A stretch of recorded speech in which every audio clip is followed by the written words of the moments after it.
By the time I see it, it already started. All right. So it looks like we are live. Hey, everybody. It's Friday. It's 1 p.m. So that must mean it's time for Shally's Alley. I'm really excited today. This is my second leadership series interview and got really good feedback on the interview with Jim. So I'm very, very happy to bring on board my friend, Mike. I know you've got Michael on your LinkedIn, but can I call you Mike? Absolutely, yeah. Absolutely. All right. Mike Dunn is now heading into a brand new job. He's going to start on Monday with LegalZoom. Tell me a little bit about that. You're starting as the head of recruiting for corporate tax? Yeah, so LegalZoom, I am very fortunate to have an opportunity to work with an executive from my not too distant past who reached out to me and asked me if I'd be interested in coming to LegalZoom and doing some of the things there that we had done together before. So very excited. I'll be heading up the corporate recruiting, sales, and the tax side. I have a counterpart that oversees the engineering, and then we all roll up to James Misek, who is the executive over all of recruiting. So good opportunity. They just went public about a month ago. So very exciting time to be joining a company that's going to be scaling into the future, adding new products. You don't get very many of these opportunities in a career. Let's just put it that way. Sounds really exciting. Absolutely. And wow. So I know LegalZoom, obviously, from having used their templates many times. Yeah. It's just one of those companies that never thought to me, oh, of course they have to do recruiting, So right. Because it's always been just like an app that I use. So, I'm sure you're going to have some really interesting challenges. I don't know if you know, if you realize this, but you and I go way back to 2007. We do. That I never thought I'd hear myself say, I remember back when, but here we are. Back in the day. Yeah, that's right. Yeah, no, we first connected when I was at PowerWave in the telecom world, where I kind of cut my teeth as a leader in recruiting. And, we've kind of stayed in touch ever since then, on and off, even up through the most recent company at ZT Systems. Yeah, and 15 years later, here we are. So it's definitely a pleasure having you back. You also did some managing some recruiting at Accenture as well. So you got the consulting, you've got the systems and implementation, technology, and now the .com. But something I wanted to highlight is you have an economics degree. Mm-hmm. There's not a lot of econ majors in TA. I mean, there are plenty, but it's not a lot. You see a lot more other types of degrees. And economics is one of those degrees that's like when you go to college and you take economics, you don't have a particular career in mind, right? Because it applies to like so many different things. Yeah. Did you think when you were in economics that it was going to apply to HR?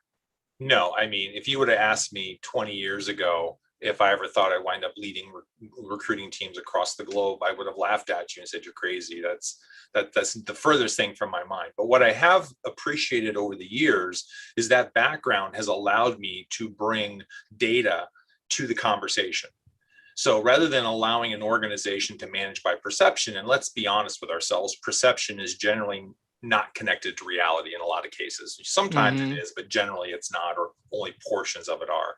So what I've been able to leverage that background is in the appreciation for understanding what's happening, sharing that data with stakeholders, and then ultimately allowing them to help me shape the future together as a team versus the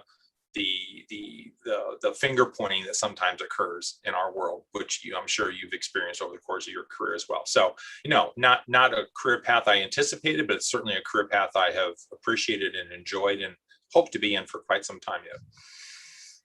I'm surprised you wouldn't have said, what is recruiting, when somebody told you that when you were an econ major. So that actually was my question. I was going to ask you, as an economics person that kind of had your formative education in that, how has that changed your perception, and how do you use that to your advantage in the leadership position? So you actually jumped the shark on that one and answered that question. Sorry about that. Yeah. No, great. We're on the same track here. So fantastic. And I wanted to ask you a little bit, kind of taking advantage of your background in economics and your background in leading recruiting systems. And I know you've also been involved with creating sourcing plans and sourcing strategies, pretty well-rounded set of experiences.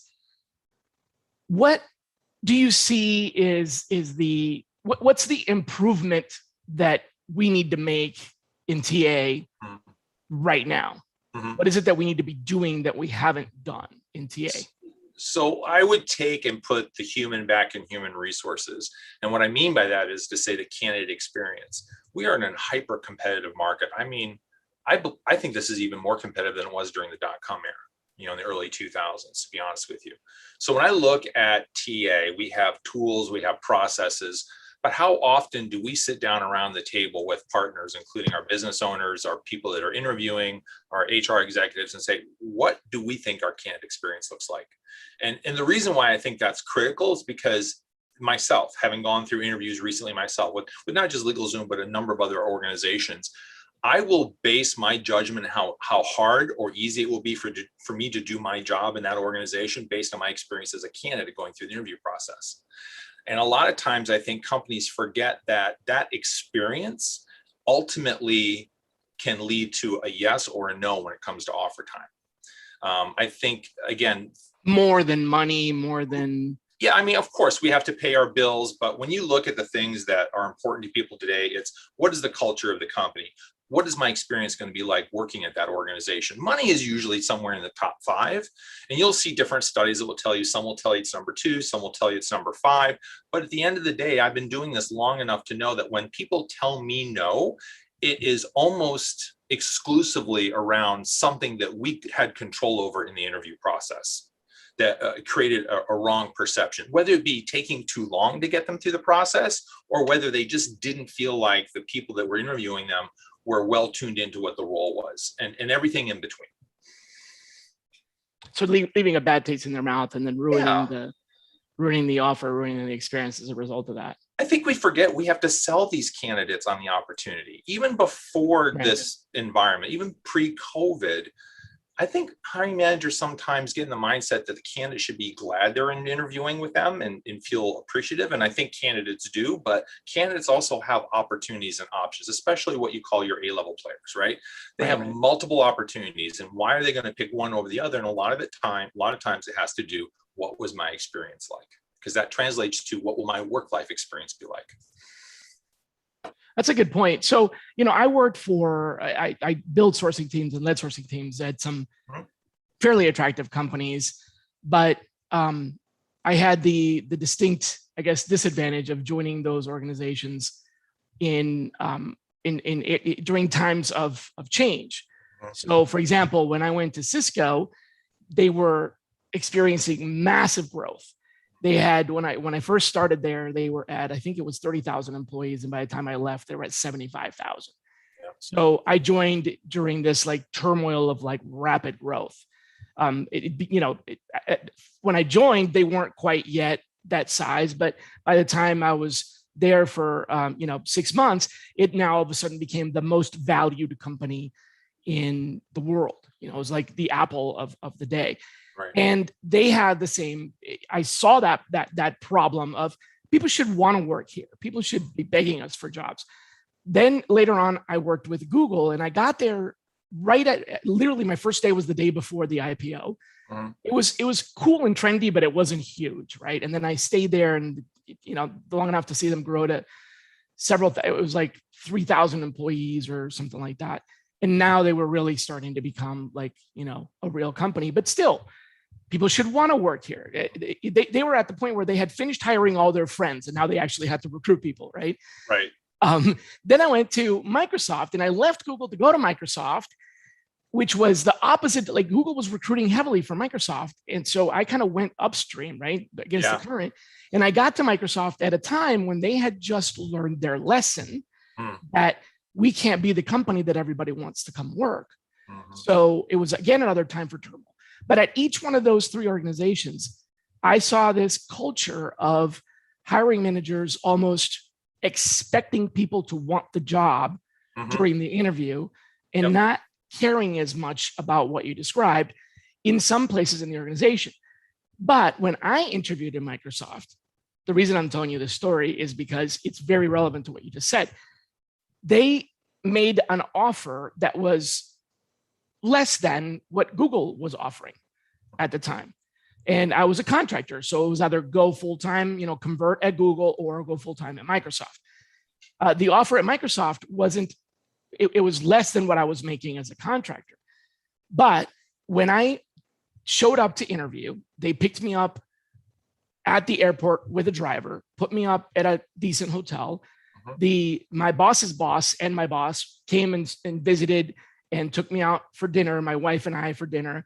Nice. The next day, they sent a real estate agent in a car to help us look around for neighborhoods in the event we might want to relocate, because relocation wasn't required.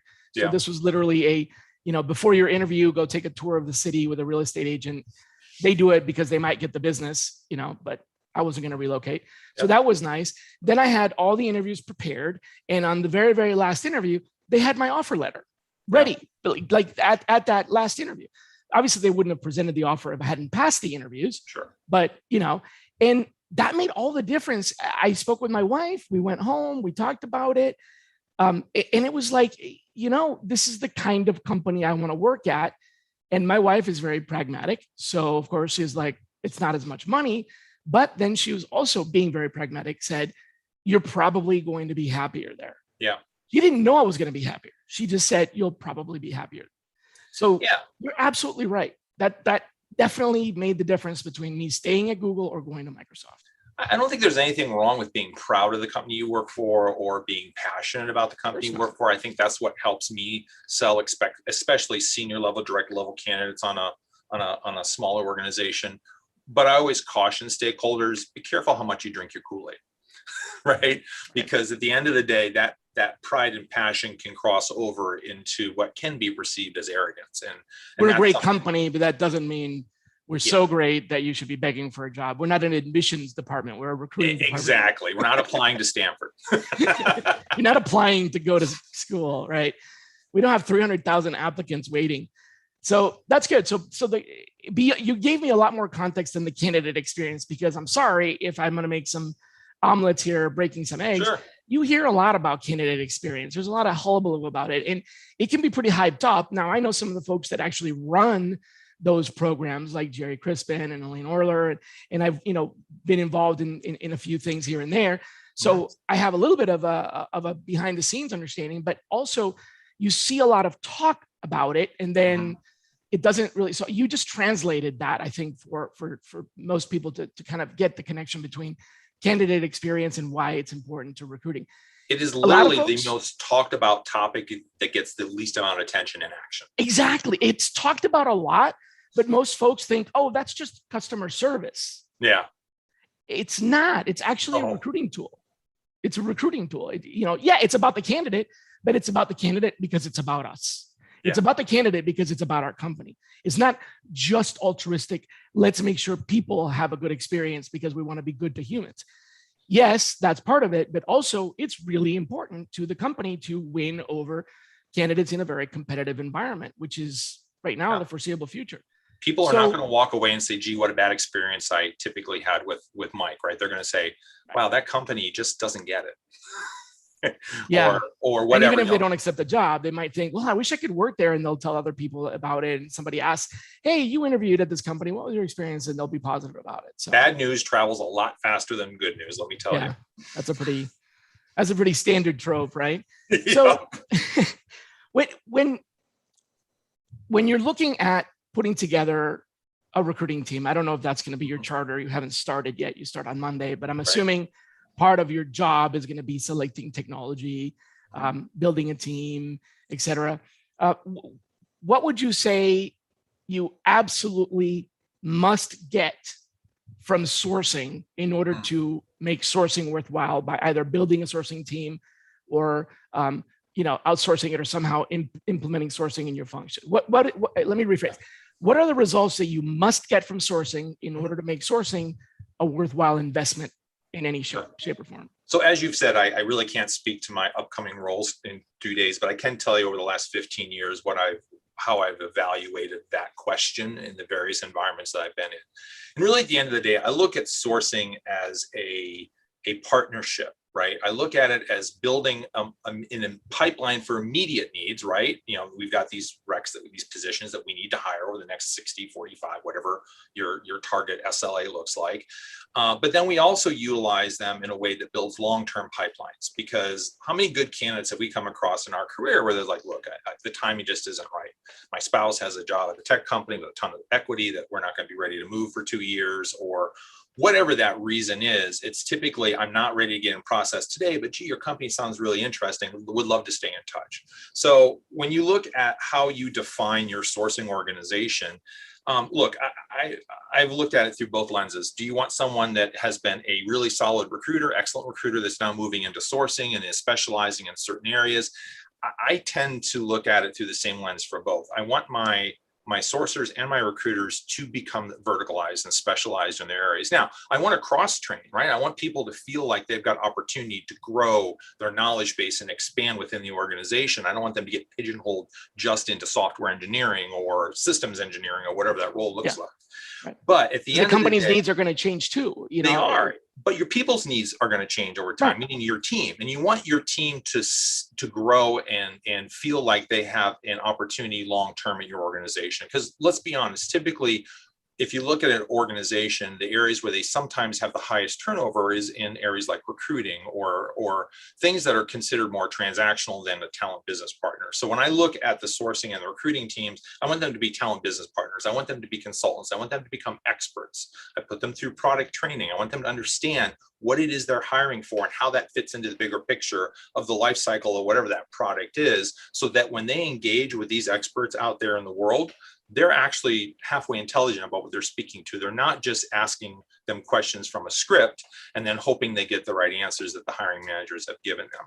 So I look at it as both tactical and strategic, right? Because it really, at the end of the day, the pipeline that you're building for today's recs, a percentage of those are going to go into your talent pool that you have to figure out how to stay in contact with over time. So the next time that job, or you just wasted all that effort, or you just wasted. You don't want, why reinvent the wheel every single time you open up a job? That never made sense to me. Now it always happens, though. I mean, and it always happens. How do you better and that's where you, to your point, technology needs to come into play, or strategy. How do you leverage technology to manage your pipeline, right, so that you can stay in, or your talent pool, so you can stay in touch with these people over 6, 12, 18 months, whatever that window looks like.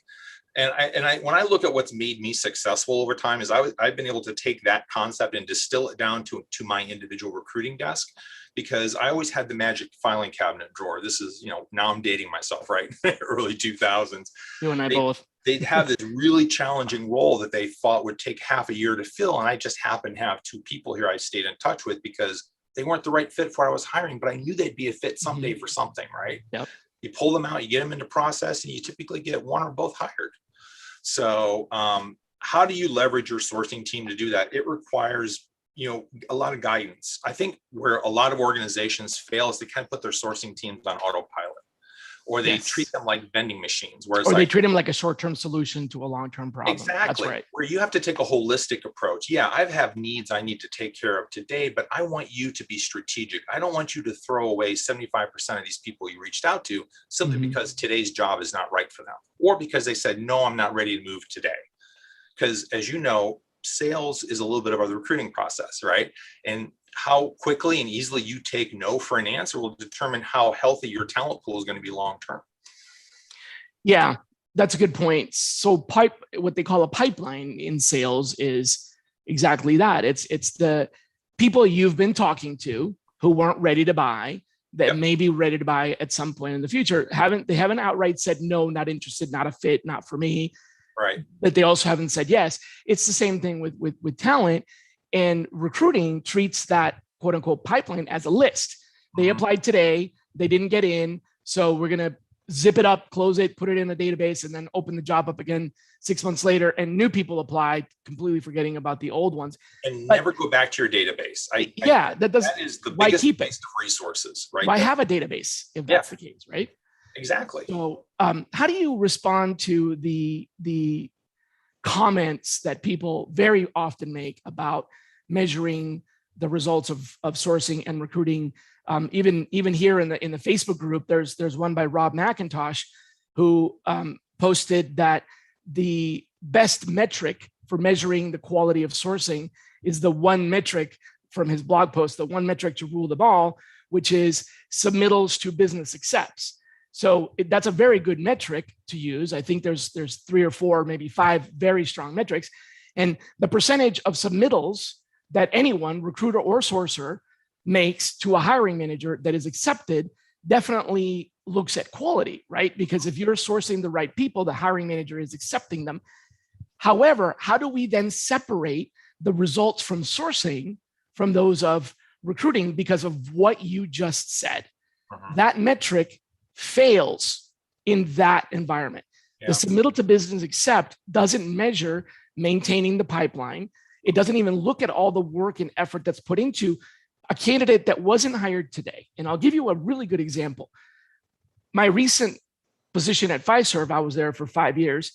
There was a year where my individual metrics, I carried some recs as well as there were, lots of different strategic programs and everything, but I had some recs. My recent numbers, when my boss's boss was doing annual review and said, how many hires did you make this year? I went in and I looked into the system and I saw it was like 12 hires. Pathetic for somebody at the level that I was operating in, considering the average recruiter there was making 70 and the top ones were making 120 to 130, right? Now I'm a sourcer, not a recruiter. I'm a sourcing lead. So, all that taken into consideration, but still part of my measurement, my value to the company was how many hires did you make? Well, I looked at the data and I saw 12. And I thought to myself, I can't go back to my boss and tell her that I only made 12 hires this year. That's not right. I know that's not right. I know I made more hires than that. First of all. Secondly, if I was her, I would fire me for only making two, even though I'm doing lots of other things, it's still just not enough. So I went back and I did some forensics. And what I ended up finding, which was also applicable to the rest of the members of my team, was that I had more like 35 hires. But the reason is many of the people that I had submitted didn't get that job. They got the next one or the one after that. So I brought them in, I found them, I brought them in, I connected them to the recruiter. Other members of my sourcing team did the same thing. Then they were runner-ups, silver medalists, whatever you want to call it. Maybe didn't even make it past the first interview, but they applied for another job, unbeknownst to me, unbeknownst to the other recruiter, and they got that job. So Mike, you're the recruiter, I'm the sourcer. I send you Sam.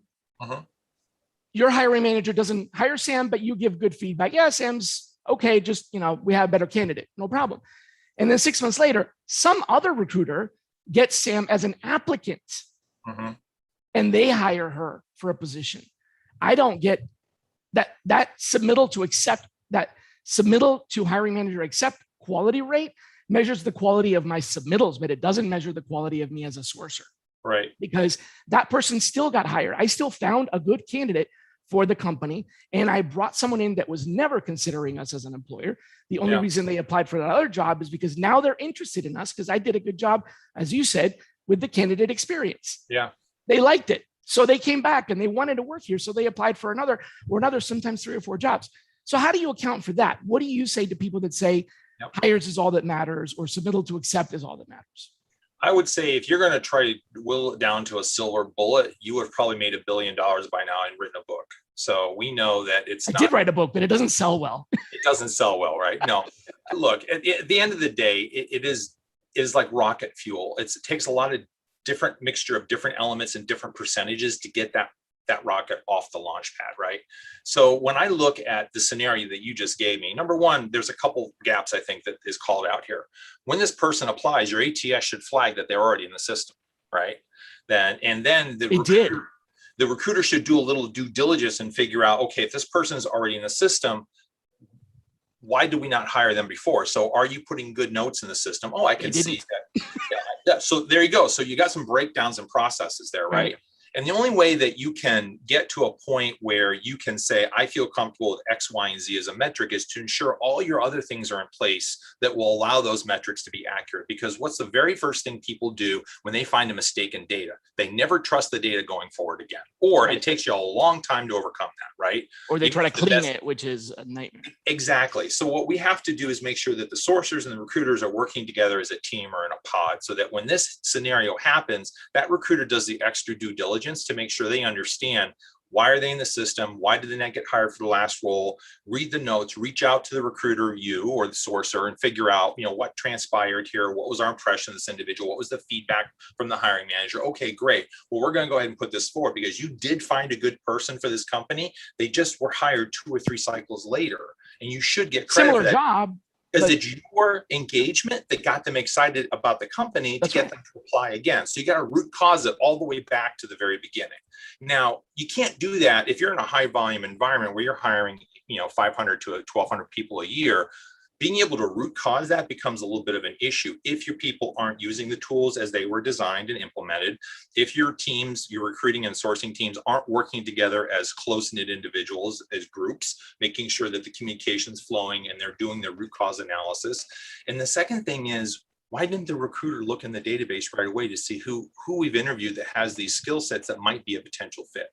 Why did it have to come in through an application? So again, it's easy to sit here and quarterback this scenario when we are in the thick of it, trying to hire, 50 people a month and you're all over the place. But if you put that foundation in where you lay out the design of the tools, why the design is there, how you're supposed to effectively utilize it, and then ultimately get to your data output and analyze. Like, for example, we did this at my last company, ZT Systems. I could tell you exactly how many candidates were hired for my sourcing team, whether it was hired for the initial submittal or the job that was three cycles down the road, because that person's name always stayed attached to that candidate, regardless of how they came into the system. Good data. With data. So what I'm hearing you say, I'm going to recap a little bit here.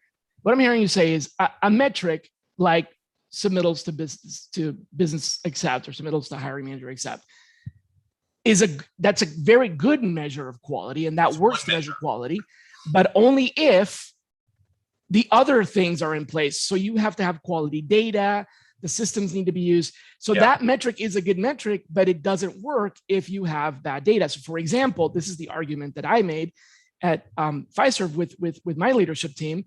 I went back and I said, look, I only have 12 hires in the system, but really I think there are 35 candidates in the ATS that have my name attached because that was tracked.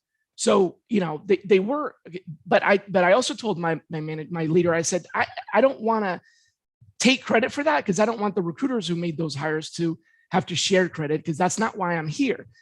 However, I wasn't, my job wasn't to get hires. I wasn't a recruiter. I was a strategic sourcing team leader, not a recruiter. In other words, if a recruiter is getting credit for that hire and I get credit for the hire, 2 people can't get credit for the same thing. See what I mean? Yeah. So I said, let's implement something that looks at the influence, right? Like influencing a hire. Like a weight factor. Exactly. That was one part of it. And then the other part of it was, how are we measuring that other piece, the pipeline? So, because my argument against this single metric is this: if I know that I'm being measured only by submittal to business accept, that's all I'm going to do. Yep. I'm going to only submit candidates that I know are going to get accepted, and I will do nothing else. I won't share candidates. I won't provide candidate experience. I won't contribute to the team. I won't attend meetings. All I will do is submit and accept, because that means that I'm going to have the best score. Now, obviously, that's extreme, but but your metrics drive the behavior, and exactly. If you don't drive the desired behavior, then you shouldn't be surprised with the outcome. And I think that's great number, but look how many bodies you left alongside the road to get there. Right? I didn't do that, by the way, but that's my, that's my devil's advocate. But I think that's where organizations don't implement sourcing and recruiting effectively. When they don't look at what is the dynamic you want to exist between these two teams, and how are these two teams driving towards that singular goal of getting the right hire as they say, butts in seats. Well, if you're going to put metrics in place that drive that collaboration, that drive that partnership, if you're going to be an example of that as a leader, then I think you're going to get a very different outcome than if you turn it into a transactional evaluation of give me your numbers, give me your numbers, give me your numbers. Right. Well, then that number element you may think is driving the right outcome, but you may only be getting 50% of your capacity out of that. Right. Because it's all focused on that one transaction. And the reason why they measure that, because it's too hard to measure all the other stuff we talked about. Pipeline is hard to measure. That's right. That's why I asked the question in the group, how do you measure quality in sourcing? Because, I wish it was one answer, but, like you said before, it isn't. I know we're probably a little bit over time, but I did have one burning question that I wanted to ask. You've implemented 3 very, very large and very different ATS systems. You've implemented JobVite, iCims, and Workday. All 3 of those were hot items at the time, right? Yeah. Workday is maybe the hot one now. JobVite, maybe the previous one, and iCims, before that. So all 3 of these, and they're very different systems. What advice do you have for someone looking at implementing any of those 3? Sure. From the point of view of what are the common pitfalls across all 3? What did you run into that didn't matter which ATS you bought, you would have had to run into? Yeah, so that's a great question. And I will tell you, the very first place you should start is understanding what is the data that your stakeholders want to come out of that system, right? So whether that's hiring manager data, whether that's executive level data, whether that's the data you need to use as a manager, just managing the day-to-day operations of your team, you have to design the system to be able to deliver that information to you. The second thing is understand from your stakeholders, what is it they want to get out of that system from a daily use perspective? And then your recruiting team. So if you fail to bring the people around the table, and maybe your system has to feed into payroll, and maybe it has to feed into benefits, or whatever automations that you put in place, bring everybody around the table and give them a voice. Now, that doesn't mean they're going to get everything that they want, but understand from the top down, what do all these outputs, you start with the outputs and then you work back to the design and figure out what they want. Okay, so I'm hearing the analysis part of it. In other words, the analytics that are produced by the system or can be produced by the system are, no matter which system, are an issue. So you have to address it. Okay. Yeah, because let's be honest, how many ATSs out there have great reporting functions? None of them do, but people find ways around it. Has their strengths, everyone has their weaknesses, whether it's reporting or whether it's the workflows that you need to design or the customizations you need to put in place. I will tell you, iCims, the one that I would always probably start with is just in the discovery process, is because it's so customizable. I can customize that tool to almost any workflow that I need, any outputs that I need to share across my organization. And for the most part, any data I need to get out from an analytics perspective. Workday, when it first came out, Workday Recruit first came out, I think they tried to redefine what an ATS is, and that didn't go over so well. And over time, they've kind of rethought that approach. And now, from what I understand, I haven't used it in a couple of years, but from what I understand, it is a more robust tool than it was, I think, during Workday 22 when it first came out, if I'm not mistaken. Well, in a lot of ways, yes, but it's also because they implemented a query structure, query system, so that it makes it possible to extract the data. Because with Workday, they didn't really build it with a report capability. It was built with views. Yeah. So it's kind of like you have to construct every view from scratch, but they did produce now. So now there's a way to query the system with a command level, so you need an analyst that can program that, but there is a way to do it. Fortunately, that was a big gap. But you always want to start with the end in mind, right? Yeah, start with the end in mind. Okay, so they all 3 have a gap in analytics from the point of view of you have to define what you want it to produce before you implement it. Otherwise, you might end up implementing something that can't produce what your leaders want. Exactly. And then the workflows. This is the candidate experience, the hiring manager experience, and the recruiter experience. Make sure you engage all 3 of those groups to understand how you need to build out those workflows. What information needs to flow where? What are the security levels? What do you want people to have access to? What do they not need to have access to? If you take less than 4 to 6 months to go through a discovery and a mock, like a sandbox development, you're rushing too fast. Unless you feel like the system you have today actually has everything exactly that you need, you just need to move it into a more robust, capable system. You still have a degree of discovery you need to do to understand what does that endpoint look like. But I think where a lot of organizations fail is they tend to do it in isolation within their own recruiting organization. Sometimes they don't even engage the rest of the HR team. Yeah, that happens a lot. lot. Out this tool they think is ideal, and it is probably ideal. And they want to just open the box and have it work. Yeah, which it can as an isolated standalone system. Right. But the moment you try to connect anything to it, now all of a sudden you have all these.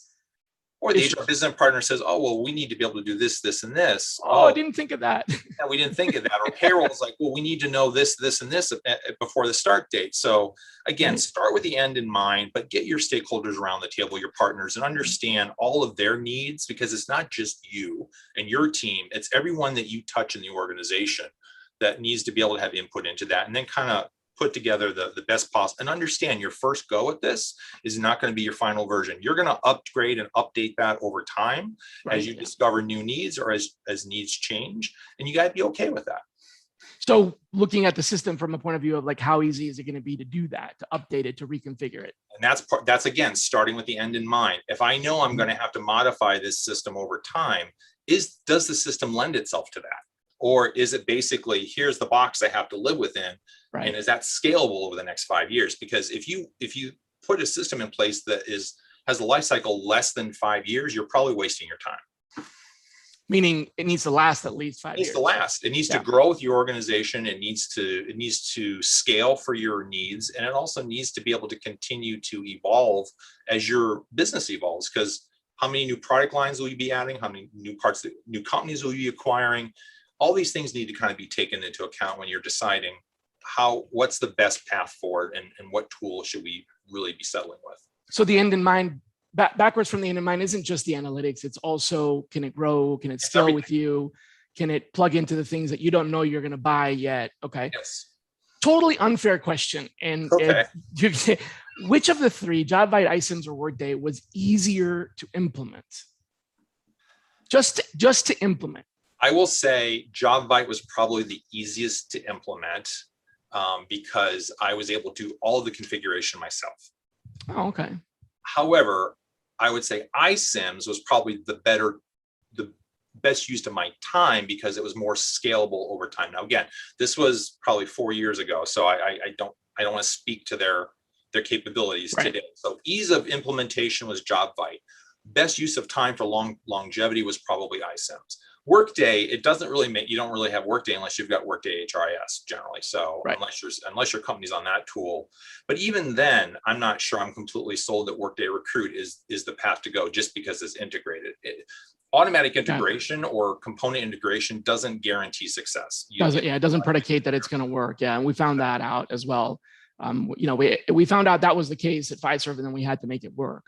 Yeah. My last boss when I was there, the boss that was my boss before I left, the Workday was her baby, and she was like the grand poobah of all things Workday. And so I lived shoulder to shoulder with her in a lot of ways, helping figure out some of the things that needed to get done in order to make the recruit module do the things that recruiters needed to do. And it we got it to work. It worked, right? So I'm not saying it didn't work but so I guess the follow-up question to which one of those was easiest to implement would be, which one of those is easiest to maintain and run, like operate? Yeah, so I'd say JobVite, right? Because again, I could do everything myself in a sandbox environment. I could test it, and then I could push it live into the environment. And they didn't require a lot of what I call engineering support at the back end on their side. They gave you a lot of control over the various workflows, the various templates, the various tools. So from that perspective, I'd say, if you're a small to mid-market company that you don't want to have to depend on the vendor to provide a lot of configuration support. At JobVite, there's another tool I just use at ZT Systems called Clear Company. Very similar, similar capabilities, very similar configuration capabilities. iCims there was a lot I could do locally on iCims, but it did require a significantly more engineering support during the initial rollout and then with the upgrades. But it was very useful. I mean, that was a tool that you could have in a large enterprise environment very easily. You could start with 1,000 people and know that could grow with you to 50,000 and still be able to serve your needs. Right. So again, to answer your question, easiest individual implementation was JobVite. But I think, again, if I knew my company was on a trajectory over the next 5 years, I might spend the time to sit down and implement iCims, just so I'm not because gonna of long-term longevity, yeah, capability to customize it It overall. takes a lot of cycles to implement a tool, to go Yeah. through the discovery process and implement that. Do you really want to do that every 5 years? I wish I had time for one more question, but we're running out. I told you I was only going to keep you for half hour, and I'm sure you want to go on your vacation. Yeah. So maybe we'll have you on another show, or if you have a quick quip for us. The one thing that I would say is, what's in the horizon that you think is a technology that's going to disrupt everything that we don't know about? Neural networks or machine learning. Really? Okay. Look, those for artificial. That's what Jim said. Exactly what. Were you listening to that show? No, actually, I apologize. I didn't get a chance. That's exactly what he said. These terms are thrown around a lot. I still don't think we really know what it means just yet. I think we're in the discovery process of how that applies, not just to the real world, but to recruiting in general. So I'm always a little cautious when I see these buzzwords and product promotions from the various like AI. That irritates me to no end. It's not AI. Come on, call it machine learning, but don't call it AI. Learning. But what does that really mean? How do you apply that in our world, right?